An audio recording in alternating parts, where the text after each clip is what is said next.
One of the things that Christmas reminds us is that Jesus Christ was once a child. It is such a letdown to rise from the dead and have your friends not recognize you. Jesus' resurrection is the beginning of God's new project, not to snatch people away from earth to heaven but to colonize earth with the life of heaven.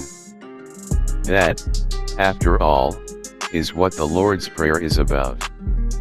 To ignore, repress, or dismiss our feelings is to fail to listen to the stirrings of the Spirit within our emotional life. Jesus listened. In John's Gospel we are told that Jesus was moved with the deepest emotions. Christ is an absurdity and there is absolutely no need for it.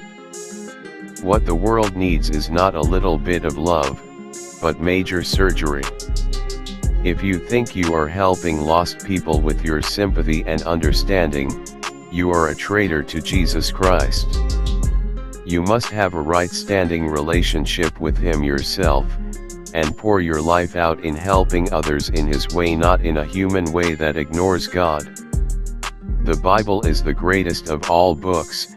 To study it is the noblest of all pursuits. To understand it, the highest of all goals. If you are able to judge God so easily, you certainly can judge the world. You must choose 2 of your children to spend eternity in God's new heavens and new earth, and you must choose 3 of your children to spend eternity in hell. I am only asking you to do something that you believe God does. He knows every person ever conceived, and He knows them so much more deeply and clearly than you will ever know your own children. You believe He will condemn most to an eternity of torment, away from His presence and apart from His love. Now you sound like Jesus. That is how Jesus loves. O Lord, you have searched me and you know me. The goal of prayer is to live all of my life and speak all of my words in the joyful awareness of the presence of God. God is not interested in your art but your heart. It is not great faith, but true faith, that saves, and the salvation lies not in the faith, but in the Christ in whom faith trusts. It is not the measure of faith, but the sincerity of faith, which is the point to be considered.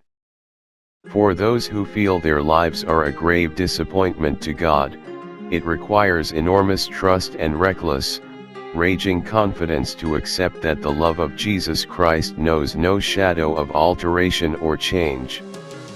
Jesus soon is coming, and Christmas too good reason for being happy, helping people to do. You know how it goes. At some point in your life you fell in love with someone and had a glimpse of God.